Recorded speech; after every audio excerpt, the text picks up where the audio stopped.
नमस्कार मित्रांनो, स्वागत आहे आपलं महाराष्ट्राची परंपरा या चॅनलवर। तर मंडळी, आज मौजे करवडी येथे भव्य दिव्य बिनजोडचं मैदान पार पडले। तर मंडळी, आज आपला लाडका बकासूर सुद्धा आला होता आणि आज आपल्या बकासूरची पण शर्यत जमली होती।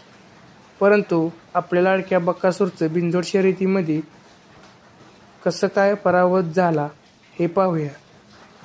तर मंडळी, मैदानावर खूप जोरात पाऊस पडत होता, त्यामुळे सुट्टीला प्रॉब्लेम झाला। त्यामुळे आपल्या लाडक्या बकासूरचा बिनजोड शर्यतीमध्ये पराभव झाला। पण मंडळी, आपल्या लाडका बकासूर पुढच्या मैदानात नक्की कमबॅक करेल हीच आपली अपेक्षा। आणि मंडळी, आपला व्हिडिओ आवडला असेल तर चॅनलला लाईक करा, शेअर करा आणि सबस्क्राईब करा आणि शेवटपर्यंत व्हिडिओ पहा। धन्यवाद।